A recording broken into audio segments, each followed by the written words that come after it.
Now we're going to increase our delay times even more to a category I would call the long delays. And in these, you hear a very distinct echo. I say a word, and I hear it again a little bit later. And you've experienced this in the real world. You go to a big canyon or a really big room. You say something, and you hear it again later. And these can be difficult to use in a mix because they make such a distinct delay that we often want to make sure it happens in time with our music. And one of the really common ways to use long delays is actually to have it tempo synced. And that's a great feature that's available in most of our contemporary delay plugins, is the ability to set the delay time not in milliseconds or seconds, but in metric units like quarter notes and eighth notes.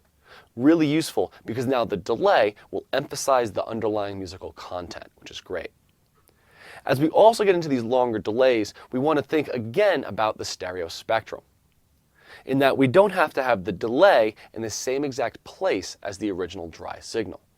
In fact, very often we'll have the delays out to the sides.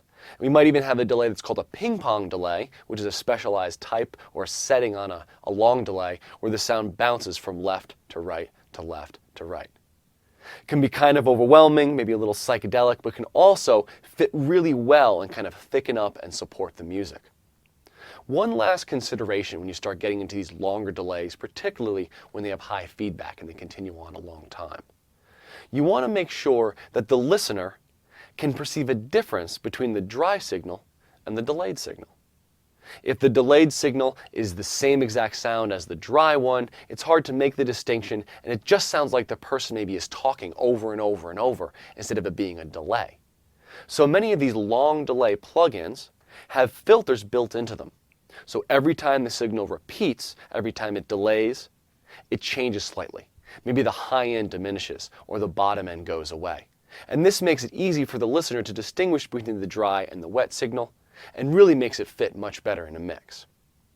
One more thing about long delays. They can tend to get in the way of your harmony. If you have a piece of music with a complex harmony that's changing rapidly, when you have a delay, if you think about it, the previous note is hanging on for a long time.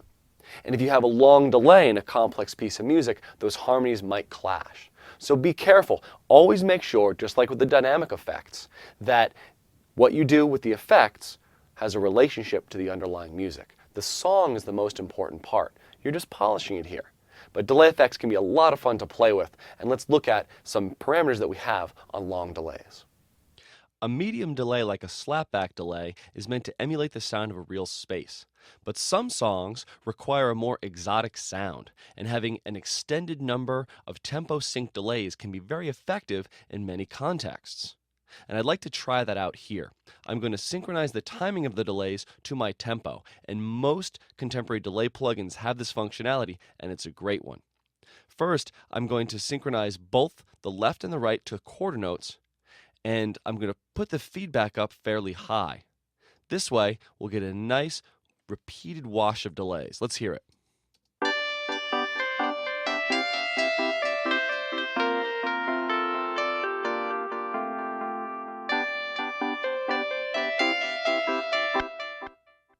It's a nice sound, but it can be kind of overwhelming. When we have a set of long delays, it's really important that the listener understands what they're hearing, that there's a dry signal and a bunch of copies after. So it really helps to make the copies or the delays sound different than the original dry. A great way to do this is to use a built-in filter, and many stereo delays or tape delays or long delays will have a filter built in which allows you to make the delays sound different than the dry signal.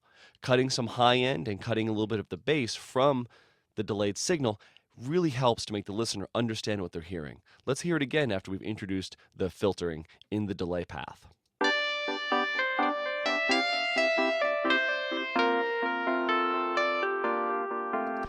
It's more subtle and it has depth and it's really interesting.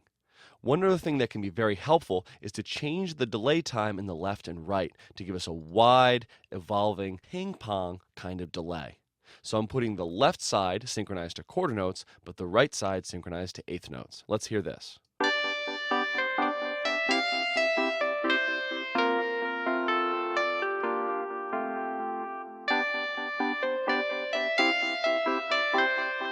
I I really like that. Now let's hear it in the context of the whole mix.